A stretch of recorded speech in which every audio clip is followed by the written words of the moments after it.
छत्तीसगढ़ के जम्मू खबर ला देखे बर देखत रहो आरजे न्यूज और हमारे चैनल ला सब्सक्राइब करो, बेल आइकन दबाए बर झन भुलाहू। अंग्रेजी दवाइयों के साइड इफेक्ट से पाए छुटकारा, ले आयुर्वेद का सहारा। असाध्य से असहाय बीमारी का इलाज केवल एक रिनॉट्स नोवा, जो कि शुगर, कैंसर, पाइल्स, बीपी बीमारियों के ठीक करने का दावा करती है। ज्यादा जानकारी के लिए संपर्क करें 9329202423। नमस्कार, आप देख रहे हैं आरजे न्यूज। कहते हैं कि प्रतिभा किसी की मोहताज नहीं होती है, और ये करके दिखाया है मुंगेली के दो छात्रों ने। दरअसल 12वीं और 10वीं के रिजल्ट आज जारी किए गए हैं, जिसमें मुंगेली के दो छात्रों ने टॉप किया है। छत्तीसगढ़ के 12वीं में टॉप करने वाले मुंगेली जिले के एक छोटे से कस्बे ग्राम गीधा लिम्हा के टिकेश वैष्णव है, जिन्होंने छत्तीसगढ़ में प्रथम स्थान 97.80% अंक प्राप्त किया है। टिकेश्वर सरस्वती शिशु मंदिर में पढ़ने वाले हैं और इसके पापा मुंगेली बिलासपुर मुख्य मार्ग में एक छोटे से पान ठेले का संचालन करता है। वो सर एक सब चीज़ स्ट्रेटजी के ऊपर डिपेंड करता है कि आप किस तरह से प्लानिंग करते हैं अपने आखिरी गोल के लिए। तो बस एक था कि अपना 100% देना है मेरे को, बस ये शुरू से मकसद था और उसी के ऊपर काम करता गया हूँ कि बस मेरे को अपना पूरा करना है। रिज़ल्ट कितना आना है उससे ज़्यादा मतलब नहीं है, बस सिर्फ मेरे को अपने से अपना बेस्ट देना है, बस उसमें मैं। परिवार की स्थिति थोड़ा सा बताइए। हाँ, थोड़ा सा है प्रॉब्लम, इकोनॉमिकली प्रॉब्लम आया है मेरे परिवार में, काफ़ी कुछ आया है। क्या करते हैं पापा? पापा पान दुकान में काम है उनका। आगे से किस तरीके से भविष्य को लेकर तैयारियां रहेगी? हाँ, बस वही जैसा अभी है इंजीनियरिंग के लिए, अब जो एग्ज़ाम है, एंट्रेंस एग्ज़ाम है, वो अपना करना है। ये तो कोई टाइम नहीं है इसका पढ़ने का, मतलब जितना टाइम मिले उतना टाइम पढ़ता। बहुत मेहनत किया, आगे इंजीनियरिंग का तैयारी कर। वैसे कुछ नहीं, घर ही में सब तैयारी किया है, बाहर से ऐसे कोई कोचिंग नहीं किया। कितने घंटे दिन में पढ़ाई करता था टिकेश्वर? इसका 8 घंटा 10 घंटे, कोई टाइम नहीं है इसका, जितना टाइम मिल जाए उतना टाइम पढ़ता था।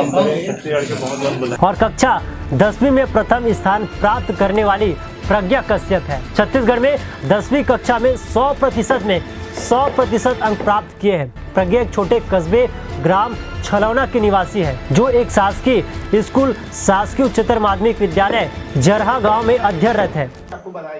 धन्यवाद। तैयारी तो मैंने घंटे के हिसाब से की है कि हर सब्जेक्ट को मैंने एक घंटे दिए हैं।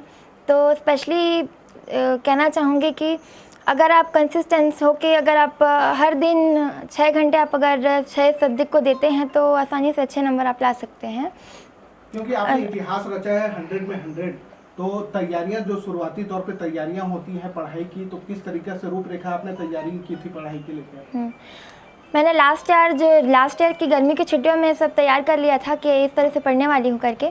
तो उसके लिए तो मैंने शुरू से ही बताया कि हर सब्जेक्ट को एक घंटा देना है ऐसा करके, तो वो मैंने शुरू से दिया। उसके बाद जैसे एंड में ये एग्ज़ाम से पहले कुछ दिन पहले मैंने 8 घंटे तक की पढ़ाई की है मैंने। घर वालों का कैसा सपोर्ट रहा, माँ बाप का कैसा सपोर्ट मिला इसके लिए? काफ़ी इंकरेज किया पापा ने स्पेशली, और हमेशा मोटिवेट करते रहे। मेरे फैमिली मेम्बर्स ने मुझे बहुत इंकरेज किया है। टीचर्स भी, मेरे टीचर्स तो हमेशा कहते थे कि मेरिट लिस्ट में कंफर्म कर रही हो ऐसा करके, तो उनसे भी बहुत ज़्यादा मोटिवेशन मुझे आता था। तो एक सरकारी स्कूल में पढ़ाई की है आपने, तो क्या कई लोगों की भ्रांतियाँ होती है कि सरकारी स्कूल में ठीक से पढ़ाई नहीं थी, तो इसको लेकर आप क्या बोलना चाहेंगे, क्योंकि सरकारी स्कूल में पढ़कर आपने इतिहास रचा है? जी देखिए, सरकारी स्कूल ऐसा नहीं है कि यहाँ पे पढ़ाई नहीं होती है, यहाँ पढ़ाई अच्छी तरह से होती है। मैं इससे पहले प्राइवेट स्कूल में भी पढ़ चुकी हूँ, तो मैंने देखा कि सरकारी में बल्कि ज़्यादा अच्छे से पढ़ाई करवाया जाता है। जैसे कि माध्यमिक शिक्षा मंडल की सही निर्देशों का पालन यहाँ पे किया जाता है आसानी से, और यहाँ के टीचर्स जो हैं वो काफ़ी एग्ज़ाम को ध्यान में रख के बच्चों को अच्छी तरह से पढ़ाते हैं यहाँ। और जैसे आपने बोला कि बहुत भ्रांतियाँ हैं कि कहते हैं कि सरकारी स्कूल में पढ़ाई नहीं होती है, ये सिर्फ कहने की फालतू बातें हैं। मैं ये बोलती हूँ कि सरकारी स्कूल में भी बहुत अच्छे से पढ़ाई होती है।